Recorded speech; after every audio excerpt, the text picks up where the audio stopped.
اعوذ باللہ من الشیطان الرجیم، بسم اللہ الرحمن الرحیم۔ السلام علیکم۔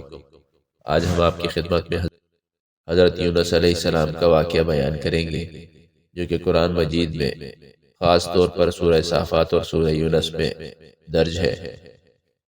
اللہ تعالیٰ نے حضرت یونس علیہ السلام کو نینوا یعنی موجودہ عراق کی قوم کی طرف رسول بنا کر بھیجا۔ یہ قوم بت پرستی میں مبتلا تھی اور اللہ تعالیٰ کی نافرمانی کیا کرتی تھی۔ حضرت یونس علیہ السلام نے ان کو توحید کی دعوت دی اور اللہ کی طرف رجوع کرنے کو کہا، لیکن قوم نے آپ علیہ السلام کی بات ماننے سے انکار کر دیا۔ وہ اپنی سرکشی اور گناہوں میں اس قدر غرق تھے کہ حضرت یونس علیہ السلام کی دعوت کا مذاق اڑانے لگے۔ حضرت یونس علیہ السلام اپنی قوم سے ناراض ہو کر شہر سے نکل پڑے۔ جب حضرت یونس علیہ السلام اپنی قوم سے ناراض ہو کر کشتی میں سوار ہوئے تو کچھ دیر بعد کشتی موجوں کے بھنور میں پھنس گئی اور ہچکولے کھانے لگی۔ قریب تھا کہ کشتی والے سب غرق ہو جاتے۔ وہ کہنے لگے، ایسا معلوم ہوتا ہے کہ کشتی میں کوئی غلام اپنے آقا سے بھاگا ہوا ہے۔ جب تک اس کو کشتی سے جدا نہ کیا جائے گا نجات مشکل ہے۔ حضرت یونس علیہ السلام نے سنا تو ان کو احساس ہوا کہ اللہ تعالیٰ کو میرا نینوا سے وحی کا انتظار کیے بغیر اس طرح چلا آنا پسند نہیں آیا اور یہ میری آزمائش کے آثار ہے۔ یہ سوچ کر انہوں نے اہل کشتی سے فرمایا، وہ غلام میں ہوں جو اپنے آقا سے بھاگا ہوا ہے، مجھ کو کشتی سے باہر پھینک دو۔ مگر ملح اور اہل کشتی ان کی پاک بازی سے اس قدر متاثر تھے کہ انہوں نے ایسا کرنے سے انکار کر دیا اور آپس میں یہ طے کیا کہ قرآن اندازی کی جائے، جس کا نام نکل آئے اسے دریا میں پھینک دیتے ہیں تاکہ کشتی ڈوبنے سے بچ جائے۔ جب قرآن ڈالا گیا تو وہ حضرت یونس علیہ السلام کے نام نکلا۔ کشتی والے آپ علیہ السلام کو سمندر میں نہیں پھینکنا چاہتے تھے۔ انہوں نے دوبارہ قرآن ڈالا، دوبارہ بھی قرآن آپ علیہ السلام کے نام نکلا۔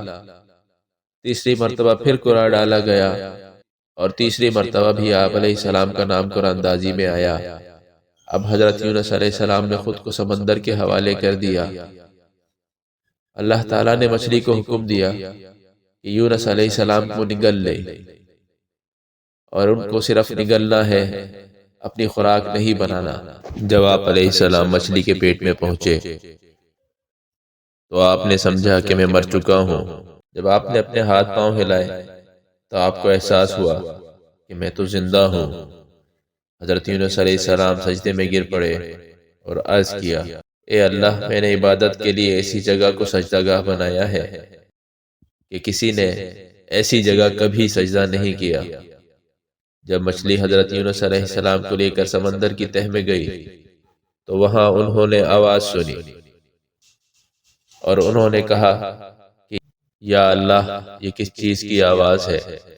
اللہ تعالیٰ نے وحی کے ذریعے حضرت یونس علیہ السلام کو آگاہ کیا کہ یہ سمندر کے جانوروں کی تسبیح کرنے کی آواز ہے۔ بس حضرت یونس علیہ السلام بھی مچھلی کے پیٹ میں کچھ اس طرح تسبیح کرنے لگے، لا الہ الا انت سبحانک انی کنت من الظالمین۔ الہی، تیرے سوا کوئی معبود نہیں، تو ہی یکتا ہے، میں تیری پاکی بیان کرتا ہوں۔ بلا شبہ میں اپنے نفس پر خود ہی ظلم کرنے والا ہوں۔ اللہ تعالیٰ نے حضرت یونس علیہ السلام کی دعا کو قبول فرمایا اور مچھلی کو حکم دیا کہ وہ آپ کو اگل دے۔ چنانچہ مچھلی نے ایسا ہی کیا۔ حضرت یونس علیہ السلام سخت بیمار اور کمزور حالت میں تھے۔ اللہ تعالیٰ نے ان کے لیے ایک کدو کا پودا اگایا تاکہ وہ سایہ اور خوراک فراہم کرے۔ دوسری طرف حضرت یونس علیہ السلام کی غیر موجودگی میں ان کی قوم نے جب اللہ تعالیٰ کے عذاب کی نشانیاں دیکھی تو وہ توبہ کرنے لگے اور ایمان لے آئی۔ اللہ تعالیٰ نے ان کی توبہ قبول فرمائی اور عذاب کو ٹال دیا۔ جب حضرت یونس علیہ السلام اپنی قوم کے پاس واپس پہنچے تو یہ دیکھ کر بہت خوش ہوئے کہ ان کی قوم ایمان لے آئی ہے اور اللہ کی عبادت کر رہی ہے۔ حضرت یونس علیہ السلام کے واقعے سے ہمیں یہ سبق ملتا ہے کہ اللہ کی رحمت سے کبھی نا امید نہ ہو، آزمائشوں میں صبر اور استقامت اختیار کریں، اپنی غلطیوں پر سچے دل سے اللہ تعالیٰ سے توبہ کریں اور معافی مانگیں۔ بے شک اللہ تعالیٰ اپنے بندوں کو معاف کرنے والا اور رحم کرنے والا ہے۔ اگر آپ کو ہماری یہ ویڈیو پسند آئی ہو تو ہمارے چینل کو سبسکرائب کریں، لائک کریں، تاکہ آنے والی ہر ویڈیو آپ کو بر وقت ملتی رہے۔ اپنے دوست احباب کے ساتھ بھی ہماری ویڈیوز کو شیئر کیجیے تاکہ یہ معلومات زیادہ سے زیادہ لوگوں تک پہنچتی رہیں، اور ہمارے ساتھ مل کے آپ بھی صدقہ جاریہ میں اپنا حصہ ملائیے۔ جزاکم اللہ۔